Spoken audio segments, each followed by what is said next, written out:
Hello, fourth graders. Welcome back, mathematicians. We're going to talk about a big word today. So in your math notebook, I want you to get it out, and I want you to write this word. Think about how you might pronounce that.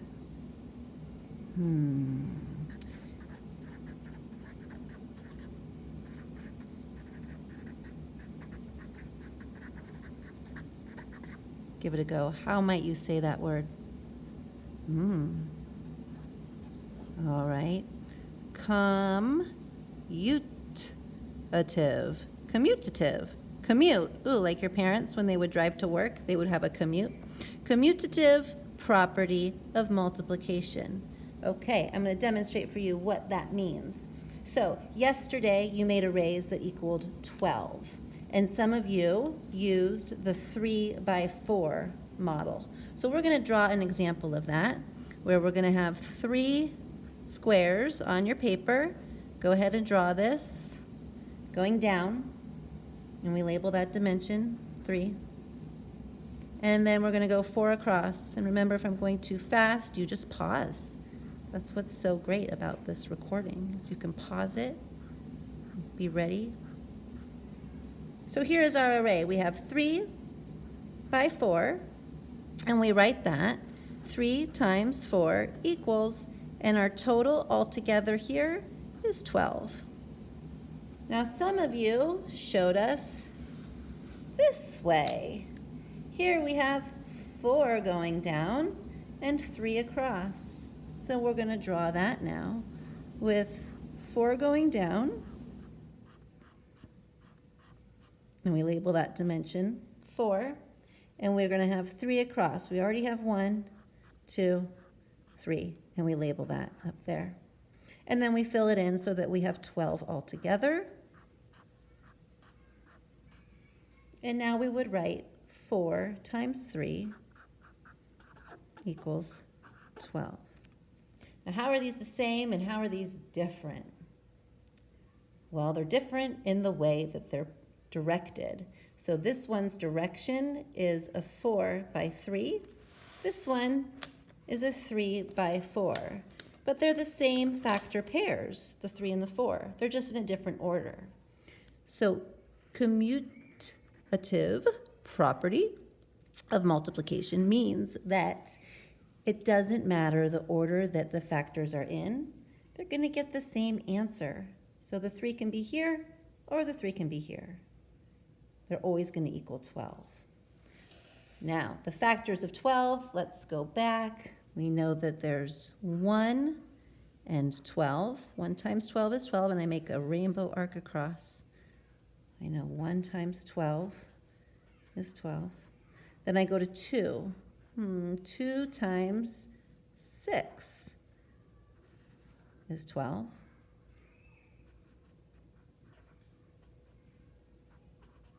And then 3 times 4 equals 12. So we would call this, the 3 times 4 or the 4 times 3, one way to make the rectangle. We're going to say that's the same. So whether it's this way or it's this way, we're going to say this is one way to make 12, okay? So it could be a 1 by 12, which would go across this way, or it could be like this, and that would be one way, a 1 by 12, or 2 by 6. If this was 2 and this was 6, it could also look like this. Whoops. There you go.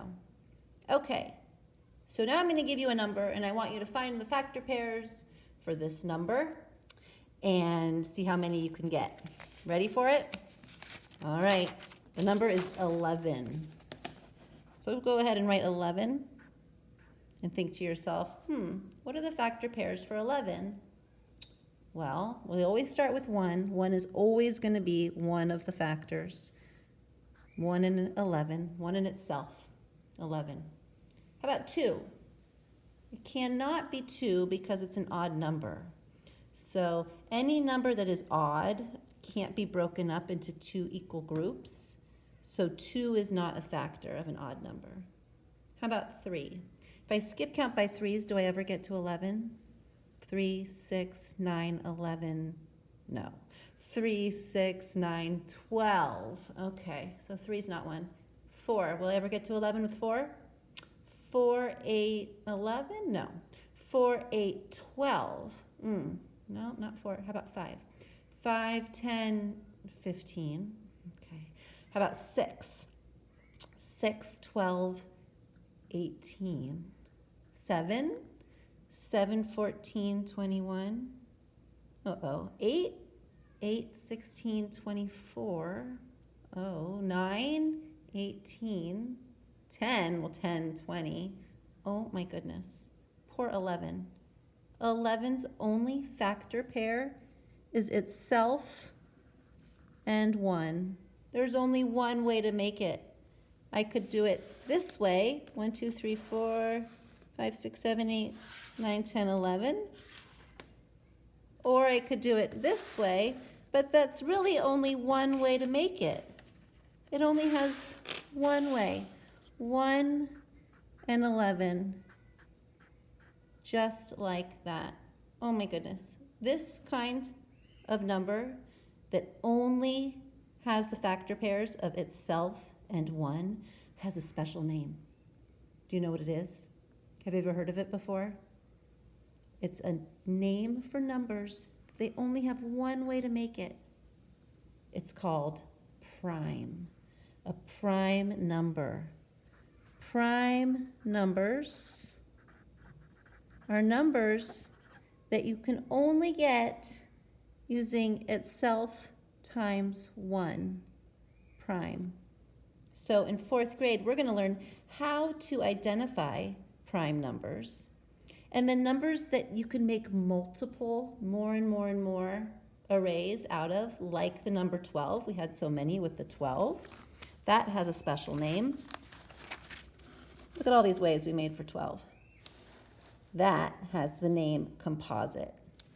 You don't have to worry about that today. We're just thinking about how to find the factors of a number.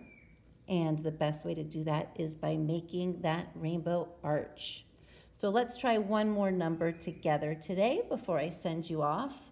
And let's make it a number that is even, because then we will know automatically it's not going to be prime, because it's also going to have the 2, right? It's going to have the 1 and the 2. Let's do 28. So let's write 28. And we're going to start with 1 and 28. We always start with 1. Then we ask ourselves, 2. 2 times what is 28? I'm going to divide 28 in half. So half of 20 is 10, and half of 8 is 4. So it must be 14. 2 and 14 are a factor pair of 28. How about 3? Let's skip count by 3s and see if we get to 28. 3, 6, 9, 12, 15, 18, 21, 24, 27, 30. No. Okay, how about 4? Let's skip count by 4s. 4, 8, 12, 16, 20, 24, 28. Yay! Oh, we didn't keep track of what the other number was. Do you know what 4 times what is 28? Do you? Is it 7? I know that because 2 times 14 is 28. And if I double the 2, I get 4. So I double 14, I got 28. Okay. How about if there's a number in between here? 5, 10, 15, 20, 25, 30. No. How about 6? 6, 12, 18, 24, 30. No. And then we're back to 7. So these are all the factor pairs of 28. So we can write them like this.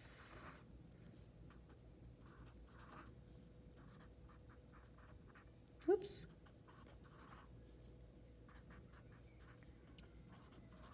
Okay, so again, we know this is a composite number because it has so many. Don't worry if you're still not clear what I mean when I say that. Composite numbers have lots of factor pairs, where prime numbers just have the one itself times 1. Okay, that was a lot. That's it for today. You have a little bit of work to do on a form, but great job. I hope that you did all of your work. I'm going to ask that your teacher or myself has you show your notebook up into the camera when you go back. And that's it for today. Thanks. Bye.